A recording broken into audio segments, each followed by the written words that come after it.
За би ганцхан асуулт асууна. За энэ уруу осмос гэдэг. За энэ яг ямар учиртай энгийнээр тайлбарлаж өгөөч. Уруу осмосын технологи нь болохоор усыг мембран шүүлтүүр ашиглан гүн цэвэршүүлэх процесс технологи хийж байгаа. Энэ торгуу дотор мембран шүүлтүүрүүд нь дотроо ингээ байрлаж байгаа. Бид нэр их хэмжээний даралттай ус ууж энэ мембран шүүлтүүр дээр гүн цэвэршүүлнэ гэсэн үг. Гүн цэвэршүүлнэ гэдэг нь ямар утгаар хэлж байна гэхээр энэ мембраны маань ус шүүх нүхнүүд нь маш жижигхэн гэсэн үг. Бүр амар нарийнхан. Тий. Энэ уруу осмосын ялангуяа мембран шүүлтүүрийн хэмжээ нь бол 0.10,000-1 микрометрийн хэмжээтэй. Энэ одоо үсийг 700,000 дахин жижигрүүлсэн тийм. Одоо энэ үсний ширхгийг өө. Тий, үсний ширхгийг бүр 700,000 дахин тий жижигрүүлсэн тийм нүхний хэмжээгээр усыг шүүнэ гэсэн. Тэгэхээр маш их бохирдлыг маш сайн цэвэрлэж гүн цэвэрлж байна гэсэн. Яг тэгвэл ихэнх усанд байгаа бохирдлууд одоо 0.10,000-1 юм уу түүнээс дээшээ байдаг байхгүй ихэнх бохирдлууд. Ялангуяа химийн бохирдол хамгийн багадаа 0.10,000-1 юм уу 0.10,000-3 ч юм уу тиймэрхүү хэмжээтэй байдаг.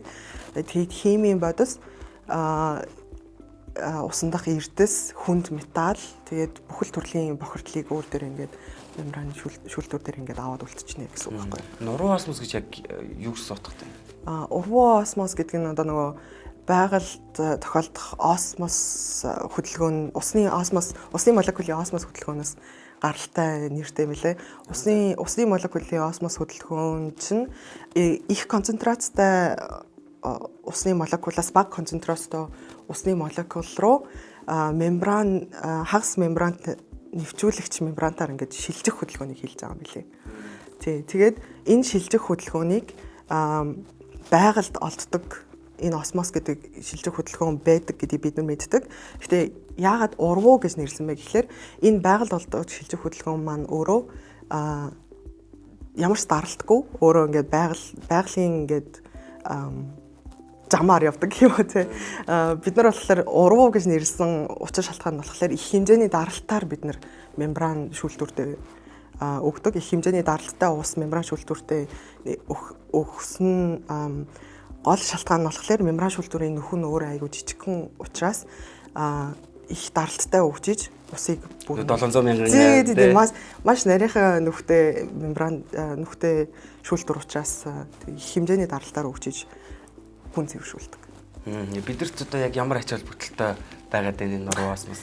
Одоо уруу осмосыг ашигласнаар одоо бүхэл төрлийн эрсдлээс хамгаалж ил гэж ойлгож болох юм байна да. Эрүүл ус өөр дээрээ авч ийн бүхэл төрлийн бохирдолгүй эрсдлээс өөрийгөө хамгаалсан тийм усыг ашиглаж ийн гэдгээр ач холбогдолтой юм уу гэж бодож байна. Маш олон бохирдлыг л цэвэрлээл маш гүн цэнгээг усыг л бид нар хэрэглэх боломжтой болж байна гэж ойлгож байна. Тийм маш олон бохирдол гэдэг ууссан байна, уусаагүй байна. Тэгээ бүх ууссан бохирдлуудыг тэр болгон цэвэрлэж чаддаггүй. Ихэнх технологиуд цэвэрлэж чаддаггүй тийм технологиуд бас байдаг. Урвуу осмос болохоор ууссан уусаагүй бүх бохирдлуудыг цэвэрлэж гүн цэвэршүүлж чаддгаараа тийм онцлогтой. Тэгээ бас нэг fun fact гэх юм уу. Урвуу осмосын технологиг одоо NASA сансрын хөлгүүд дээр ашигладаг.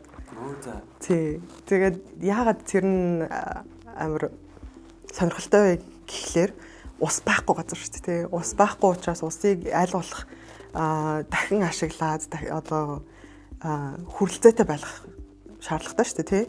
Гэхдээ урвуу осмос технологи маш сайн цэвэрлдэг учраас одоо бохир усыг ч гэсэн бүр амар сайн цэвэрлээд ундны ус болгож чаддаг.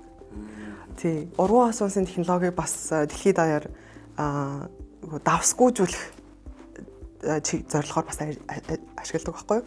Давсгүйжүүлэх зорилго нь яагаад тийм чухал вэ гэхээр нөгөө гүний усны их үүсвэргүй ч юм уу тий гадаргын усны цэнгэг усны их үүсвэргүй тиймэрхүү далаатай ойрхон улс орон байгаа шүү дээ.